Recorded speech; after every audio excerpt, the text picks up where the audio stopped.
Well, let's talk for a bit about expectations. And we've got several sets of expectations: classroom expectations and group work expectations and individual expectations. But today I want to talk about classroom expectations. And what I mean by that is what is expected when we're all together in a class. And in thinking about that, it really kind of makes me think about what we're trying to do here in school. And not only are we trying to convey and help you learn instructional content, but we're also looking to try to help you as you move on out of high school and on to college, higher education, and maybe more in particular in the workforce. And given the fact that my background really is coming out of a business world, when I think about classroom expectations, I'm thinking about it in that context. And these are principles here that I want to share with you, that if you learn these and apply these will do well. These will do well for you as you enter the workforce.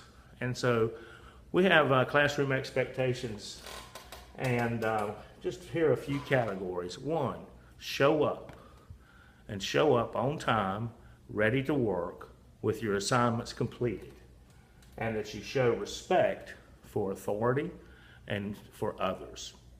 And so if you can get yourself trained and in the habit of showing up on time, ready to work, assignments completed, with the proper respect for those that are in authority and your colleagues and cohorts, others, then you will go a long way to having a successful career, whatever that chosen career is.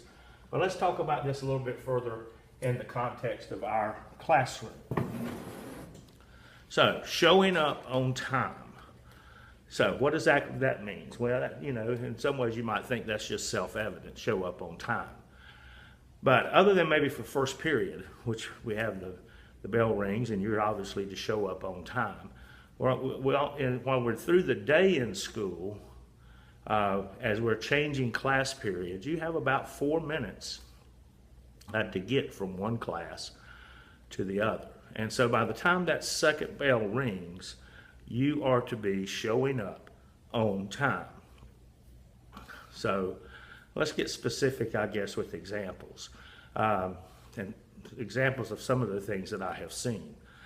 A lot of times students will come in, they put their books down, and they ask if they can go get some water or go to the restroom or whatever. And those are fine.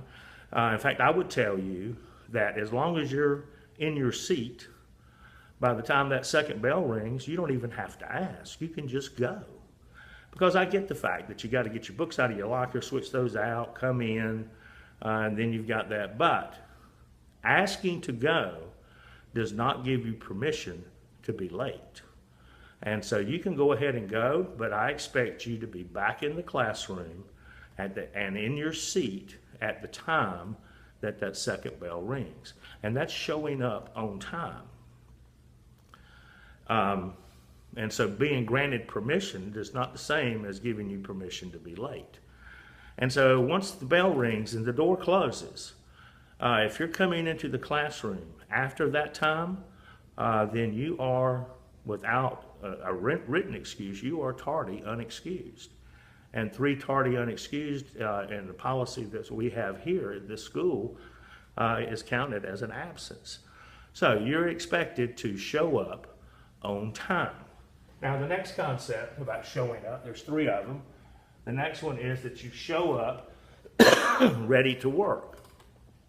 And by that what I mean is that you're in your desk or in your assigned seating spot, that you've got your textbook out, you've got your notebooks out, you've got paper ready, and your writing instruments are ready, and that your pencils have been sharpened all before that second bell should happen to ring. And so, again, what's not showing up on time ready to work? Well, one is not having a pencil or a pen or paper to take notes on, or you've left your textbook in the locker, or any of those things, but you need to get all that taken care of in between the 2 bells. And so once that second bell is rung, it's not a time to be getting up and saying, whoa, I've got to sharpen my pencil. No, get that done ahead of time. Be ready to work. Show up ready to work, that you've got paper, you've got writing instruments, you've got your textbook, you haven't left it at home, it's here with you, and you've got your notebook. That's all about showing up ready to work. Now, thirdly, that you show up with your assignments completed. You're going to have projects and homework and studying for tests and all of those things. And those things you need to be taken care of before you arrive in the classroom. And another thing, showing up in my classroom to go and study for a test that you've got coming up later in the day, well, then you don't have the assignments completed for that class. And so my classroom time is not a time for you to be doing assignments for another class. You're here ready to work on the subject matter that we're dealing with today. So we need to show up on time, ready to work with our assignments already completed. Now, respect. One, we have to have respect for authority. Now, like it or not, in this classroom, I'm the authority in this particular classroom. And so I expect you to conduct yourselves with the proper respect. And so what I mean, some obvious things in that regard, if the teacher is talking, you're not to interrupt them. You may raise your hand, but you need to wait until you've been granted the opportunity to speak. Second thing about respect is once you get that opportunity to speak, that it is pertinent to the topic that we're discussing here in class. We have limited time to cover a lot of material.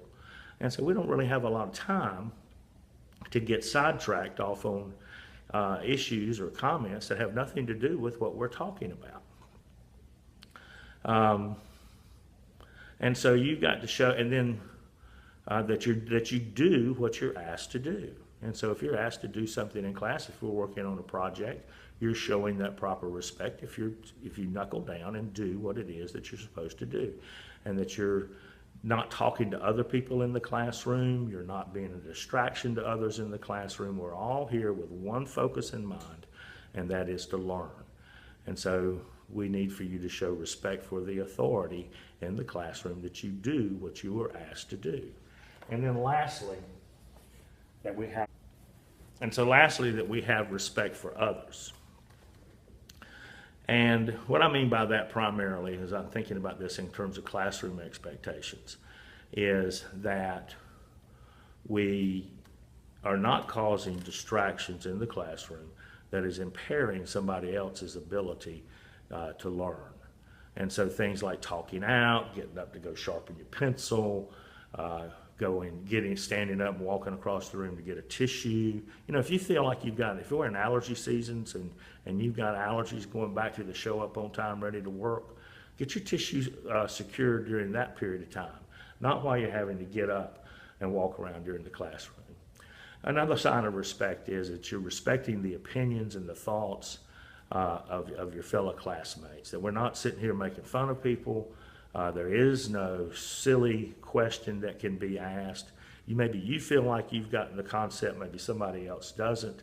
We're not here to make them feel bad or something, because, hey, there'll be another time where you don't have it, you don't get it, and you need to ask. And so we got to show the proper respect for others. So summing this all up, here's what we expect out of the classroom. Again, it's real simple. Show up on time, ready to work, complete your assignments, respect authority, and respect others.